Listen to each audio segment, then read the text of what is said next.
Dear students, पिछले video में हमने साधन किसे कहते हैं और साधनों की विशेषताओं के बारे में पढ़ा था। इस वीडियो में हम साधनों का वर्गीकरण, महत्व एवं उनके प्रयोग के सिद्धांत पढ़ेंगे। तो चलिए शुरू करते हैं।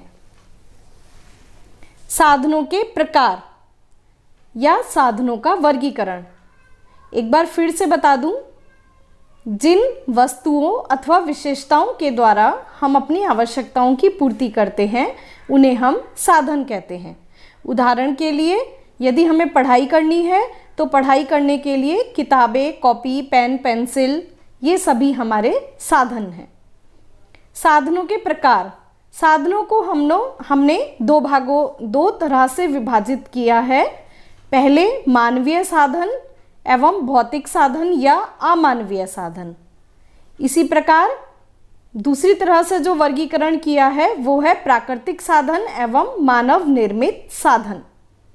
तो पहला वर्गीकरण जिसमें मानवीय साधन तथा भौतिक साधन है और दूसरा वर्गीकरण जिसमें प्राकृतिक साधन अथवा मानव निर्मित साधन है। चित्र में भी आप देख सकते हैं, एक तरफ हमारे प्राकृतिक साधन है और दूसरी तरफ हमारे मानव निर्मित साधन है। इन सभी के बारे में डिटेल में हम आगे पढ़ते हैं। सबसे पहले देखते हैं मानवीय साधन। मानवीय साधन वो साधन होते हैं जो किसी व्यक्ति के अंदर पाए जाते हैं,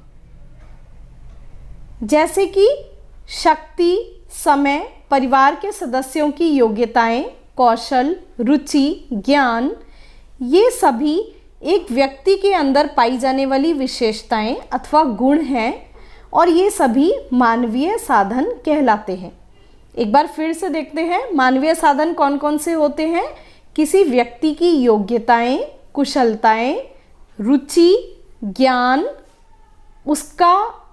उसके अंदर शक्ति यानी कि श्रम और समय, ये सभी मानवीय साधन होते हैं।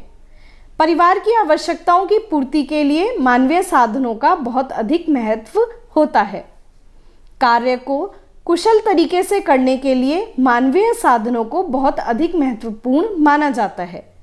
उदाहरण के लिए, यदि हमारे पास धन है, ये मानवीय साधन तो नहीं है, परंतु यदि हमारे पास धन है लेकिन ज्ञान की कमी है तो हम धन का प्रयोग अच्छे से नहीं कर पाएंगे। तो इसीलिए भौतिक साधनों का अच्छे से प्रयोग हम तभी कर पाते हैं जब हमारे अंदर मानवीय साधन भी हों। मानवीय साधन कौन कौन से होते हैं? सबसे पहले है योग्यता एवं कुशलता। योग्यता अथवा कुशलता क्या होती है? योग्यता अथवा कुशलता किसी विशेष कार्य को करने की क्षमता यदि किसी व्यक्ति में है तो उसे हम उसकी योग्यता अथवा कुशलता कहते हैं। इन योग्यताओं एवं कुशलताओं का प्रयोग करके यदि हम अपनी आवश्यकताओं की भी पूर्ति कर रहे हैं तो वह साधन कहलाती हैं। इसी प्रकार अपनी योग्यताओं एवं कुशलताओं के कारण हम धन की भी प्राप्ति कर सकते हैं। जैसे किसी गृहिणी को सिलाई, कढ़ाई एवं बुनाई का ज्ञान है अथवा पाक कला या कंप्यूटर का ज्ञान है तो वह अपनी योग्यताओं का प्रयोग करके अपने परिवार की आवश्यकताओं की पूर्ति के लिए धन भी कमा सकती है।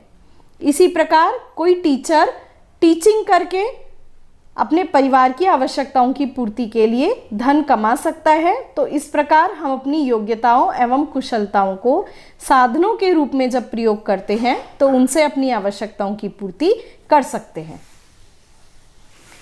दूसरा है शक्ति। हमें कार्य करने के लिए शक्ति यानी ऊर्जा की आवश्यकता होती है।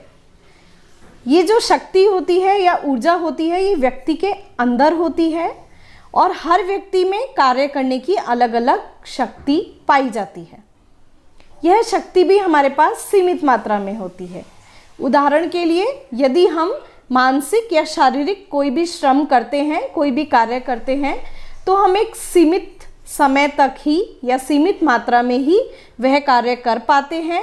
यदि हम चाहें कि हम पूरे दिन एक ही कार्य को करके धनोपार्जन करते रहें तो ऐसा नहीं हो सकता, क्योंकि हमारे अंदर उतनी शक्ति नहीं होगी कि हम मशीन की तरह 24 घंटे कार्य करते रहें। उम्र के साथ साथ शरीर की शक्ति की मात्रा में परिवर्तन भी होता रहता है। घर में होने वाले शारीरिक कार्यों जैसे वस्त्र धोने, घर की सफाई, भोजन पकाने एवं सभी कार्यों में शक्ति की आवश्यकता होती है। जब भी हम कोई मानसिक कार्य करते हैं जैसे कि पठन पाठन का कार्य या कोई अन्य कार्य, तो उन सभी के लिए भी शक्ति की आवश्यकता होती है। तीसरा मुख्य मानवीय साधन जो है वह है ज्ञान। ज्ञान अथवा शिक्षा मनुष्यों का एक विशेष गुण होता है। इस पृथ्वी पर मनुष्य को अन्य प्राणियों से अलग जो बनाता है वह उसका ज्ञान ही है। बिना ज्ञान के एक व्यक्ति पशु के समान होता है। घर की सभी आवश्यकताओं की पूर्ति के लिए हमें ज्ञान होना आवश्यक है। आवश्यकताओं का भी, विकल्पों का भी, अपनी समस्याओं को कैसे सुलझाना है, इन सभी चीज़ों के बारे में यदि हमें ज्ञान नहीं होगा तो हम अपनी आवश्यकताओं की पूर्ति नहीं कर सकते। साथ ही यदि हमारे अंदर कोई रोजगार परक ज्ञान है तो हम उस ज्ञान के द्वारा धनोपार्जन भी कर सकते हैं। उदाहरण के लिए यदि किसी को कंप्यूटर का ज्ञान है तो वह अपने उस ज्ञान से अपने परिवार की आवश्यकताओं की पूर्ति के लिए धन को कमा सकते हैं।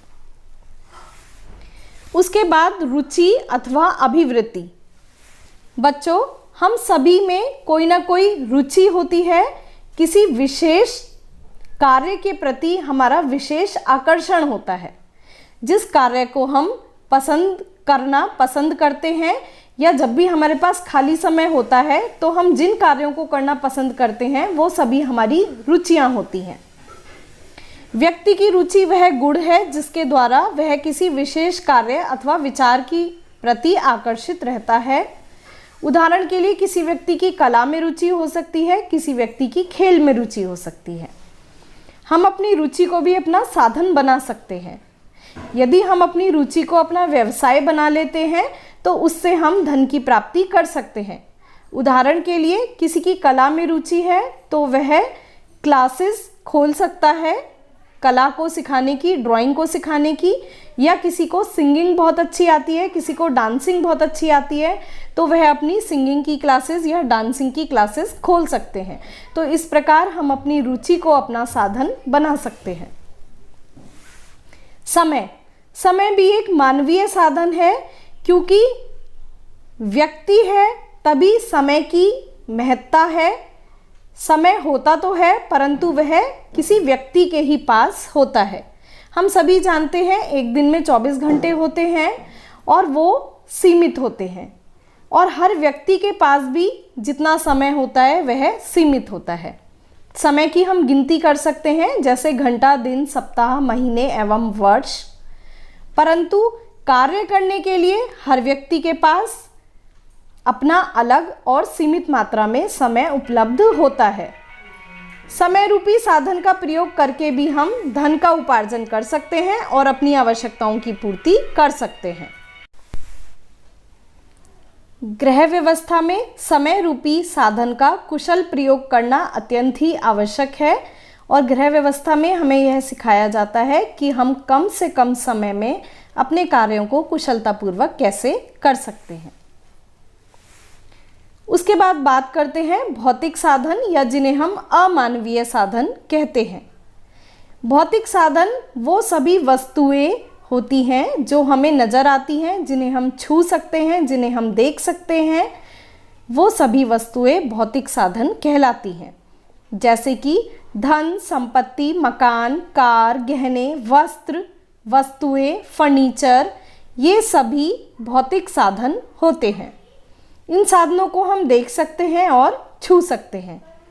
इसके अलावा जितनी भी सामुदायिक सुविधाएं होती हैं जैसे कि पुस्तकालय, सड़कें, अस्पताल, पार्क, डाकघर, स्टेशन, स्कूल, कॉलेज, ये सभी भी भौतिक साधनों के अंतर्गत आते हैं। सामुदायिक सुविधाएं मतलब ऐसी सुविधाएं, ऐसे साधन जो पूरे समाज के लिए बनाए गए हैं और हर व्यक्ति उनका प्रयोग कर सकता है। आइए देखते हैं भौतिक साधन कौन कौन से होते हैं। सबसे पहले है धन। धन के अंतर्गत रुपये आते हैं जो कि हमें वेतन, मजदूरी, ब्याज, किराया, पेंशन आदि के द्वारा प्राप्त होते हैं। एक बार फिर से देखते हैं, धन के अंतर्गत रुपये, पैसे आते हैं और जो हमें कहाँ से मिलते हैं? वेतन के द्वारा, मजदूरी के द्वारा, ब्याज के द्वारा, किराया, पेंशन आदि के द्वारा हमें धन प्राप्त होता है। आधुनिक युग में धन सबसे अधिक महत्वपूर्ण साधन है क्योंकि इसके द्वारा हम अन्य कई साधनों को खरीद सकते हैं तथा अनेकों आवश्यकताओं की पूर्ति कर सकते हैं, परंतु धन प्रत्येक व्यक्ति के पास सीमित मात्रा में ही होता है। तो बच्चों, हम सभी जानते हैं कि धन सबसे अधिक महत्वपूर्ण साधन है क्योंकि धन के द्वारा हम अनेकों प्रकार के साधन खरीद सकते हैं जिससे हमारी अनेकों प्रकार की आवश्यकताओं की पूर्ति हो सकती है। और धन हम सभी के पास सीमित मात्रा में होता है, तो इसीलिए धन का प्रयोग बहुत ही अधिक सोच समझकर विचार पूर्वक करना चाहिए ताकि हमारी अधिक से अधिक आवश्यकताओं की पूर्ति हो सके। उसके पश्चात वस्तु एवं संपत्ति। प्रत्येक व्यक्ति के पास अपनी कुछ ना कुछ वस्तुएं अथवा संपत्ति होती है, जैसे कि उसका अपना मकान, फर्नीचर, कपड़े, टीवी, फ्रिज या अन्य उपकरण। ये सभी वस्तुएं या संपत्ति हमारे भौतिक साधन होते हैं। इन सभी चीज़ों की, इन सभी वस्तुओं की आवश्यकता हमें अपनी रोज़मर्रा की आवश्यकताओं की पूर्ति के लिए पड़ती है। ये सभी वस्तुएं हमारे जीवन को आसान बनाती हैं, हमारे कार्य को भी आसान बनाती हैं और इन वस्तु अथवा संपत्ति के द्वारा ही हमारे रहन सहन के स्तर का भी पता चलता है। उसके बाद है सामुदायिक सुविधाएं। सरकार के द्वारा या समाज के द्वारा प्रदान की गई सुविधाएं जैसे सड़क, बाजार, पुस्तकालय, यातायात की व्यवस्था, पार्क, अस्पताल, पुलिस, स्कूल, कॉलेज आदि, ये सभी सामुदायिक सुविधाएं होती हैं। प्रत्येक व्यक्ति के लिए जो हमारी व्यक्तिगत साधन होते हैं जैसे धन संपत्ति, वो हमारे लिए बहुत अधिक महत्वपूर्ण होते हैं, उसी प्रकार सामुदायिक साधन भी हमारे लिए बहुत अधिक महत्वपूर्ण एवं उपयोगी होते हैं। प्रायः व्यक्ति अज्ञानता में सामुदायिक सुविधाओं एवं सामुदायिक साधनों का महत्व नहीं समझता और उनका प्रयोग अच्छे से नहीं करता अथवा उनका प्रयोग करता भी है तो उनकी अच्छे से देखभाल नहीं कर पाता। तो इसी प्रकार हमें सामुदायिक सुविधाओं, सामुदायिक साधनों की भी उतनी ही चिंता करनी चाहिए, उतनी ही केयर करनी चाहिए जितनी कि हम अपनी पर्सनल संपत्ति की करते हैं। उसके बाद दूसरे प्रकार का वर्गीकरण जो हमने देखा था जिसमें प्राकृतिक साधन और मानव निर्मित साधन थे, तो आइए देखते हैं प्राकृतिक साधन कौन से होते हैं। प्राकृतिक साधन वो साधन हैं जो व्यक्ति को प्रकृति की तरफ से निःशुल्क उपलब्ध हुए हैं। ये मनुष्य को फ्री में प्राप्त होते हैं जैसे कि सूरज की रोशनी, जल, मिट्टी, पेड़ पौधे, जीव जंतु आदि। मनुष्य की आवश्यकताओं की पूर्ति के लिए एवं जीवित रहने के लिए प्राकृतिक साधनों का बहुत अधिक महत्व होता है और इनके महत्व को कतई भी कम नहीं आंका जा सकता। उदाहरण के लिए शुद्ध हवा, शुद्ध पानी, शुद्ध मिट्टी, इन सभी के बिना हमारे जीवन की कल्पना करना भी संभव नहीं है। उसके बाद होते हैं मानव निर्मित साधन। मानव निर्मित मतलब मनुष्य के द्वारा बनाए गए साधन। तो ये वह सभी वस्तुएं अथवा साधन हैं जिन्हें मनुष्य ने अपनी आवश्यकताओं की पूर्ति के लिए खुद बनाया है। उदाहरण के लिए मकान, अस्पताल, फर्नीचर, धन संपत्ति, कपड़े आदि, ये सभी मानव निर्मित साधन होते हैं। तो इस प्रकार बच्चों, आशा करती हूँ आपको साधनों के प्रकार अच्छे से समझ में आ गए होंगे। अब हम देखते हैं साधनों का हमारे जीवन में क्या महत्व है या साधनों की हमें आवश्यकता क्यों पड़ती है। तो इसमें सबसे पहले है कि साधनों के द्वारा हम अपनी आवश्यकताओं की पूर्ति कर सकते हैं, यानी कि आवश्यकताओं की पूर्ति हेतु साधनों की आवश्यकता होती है। दूसरा, लक्ष्यों की प्राप्ति हेतु। हमारे कुछ लक्ष्य होते हैं, कुछ लंबे समय के उद्देश्य होते हैं, उन सभी की पूर्ति भी हम साधनों के द्वारा ही कर पाते हैं। तीसरा, परिवार के सदस्यों के विकास हेतु। यदि हमारे पास साधन नहीं होंगे तो हमारी आवश्यकताओं की पूर्ति नहीं हो पाएगी, आवश्यकताओं की पूर्ति नहीं होगी तो हमारा विकास नहीं हो पाएगा। उदाहरण के लिए, यदि हम पढ़ना चाहते हैं और हमारे पास पढ़ाई के लिए धन नहीं है, साधन नहीं है, तो बच्चे का मानसिक विकास या हमारा मानसिक विकास रुक जाएगा। संतुष्टि अथवा खुशी प्राप्त करने के लिए हम सभी अपना जीवन सुखमय और खुशी से जीना चाहते हैं। जब हमारी आवश्यकताओं की पूर्ति होती है तो हमें खुशी मिलती है, संतुष्टि मिलती है। यदि हमारी आवश्यकताएं पूरी नहीं होती तो हम दुख में रहते हैं। तो साधन हमारे लिए, हमारी खुशी के लिए, हमारी संतुष्टि के लिए अत्यधिक आवश्यक हैं। नंबर 5, जीवन स्तर को ऊंचा उठाने के लिए। जैसा हम पहले भी पढ़ चुके हैं, साधनों के द्वारा हमारी आवश्यकताओं की पूर्ति होती है और हमारे घर में या हमारे पास जितने अधिक साधन होते हैं, हम उतनी ही अधिक आवश्यकताओं की पूर्ति करके अपने जीवन स्तर को ऊंचा उठा सकते हैं। साधनों के प्रयोग के सिद्धांत। हम सभी जानते हैं हमारे पास सीमित साधन हैं और असीमित आवश्यकताएं हैं। अब यदि हमें सीमित साधनों से अपनी अधिक से अधिक आवश्यकताओं की पूर्ति करनी है तो हमें साधनों का प्रयोग किस प्रकार करना चाहिए, यह आना चाहिए। तो साधनों के प्रयोग के सिद्धांतों से हमें यही पता चलता है कि साधनों का प्रयोग किस प्रकार करना है ताकि हमारी अधिक से अधिक आवश्यकताओं की पूर्ति हो सके। उसके लिए सबसे पहला सिद्धांत है आवश्यकताओं का निर्धारण या लक्ष्यों का निर्धारण। साधनों का प्रयोग हमें तभी करना है जब हमें अपनी आवश्यकताओं का सही ज्ञान हो और आवश्यकताओं का अच्छे से निर्धारण कर लें। उसके पश्चात महत्व के क्रम के अनुसार स्थापन, यानी कि हमने पहले भी देखा कि हमारी आवश्यकताएं तो बहुत सारी होती हैं, तो हमें उन आवश्यकताओं को उनके महत्व के अनुसार क्रम से निर्धारित कर लेना है। यानी कि जो सबसे महत्वपूर्ण आवश्यकता है उसको हम सबसे ऊपर रखेंगे और जो सबसे कम महत्वपूर्ण आवश्यकता है उसको हम सबसे नीचे रखेंगे। जब हम यह डिसाइड कर लेते हैं कि हमें सबसे पहले कौन सी आवश्यकता की पूर्ति करनी है, तब हम योजना का निर्माण करते हैं, मतलब योजना बनाते हैं। योजना बनाने के से हमें यह पता चल जाता है कि हमें अपनी आवश्यकता की पूर्ति किस प्रकार करनी है। योजना बनाने के ऊपर हम पहले भी एक लेक्चर पढ़ चुके हैं। उसके बाद साधनों का एकत्रीकरण। जब भी हम योजना बनाते हैं तो हम यही योजना बनाते हैं कि साधनों के द्वारा अपने कार्य को कैसे पूरा करना है। तो जब हमने योजना बना ली उसके बाद हम उन साधनों का एकत्रीकरण करेंगे जो हमारे कार्य को करने के लिए आवश्यक हैं।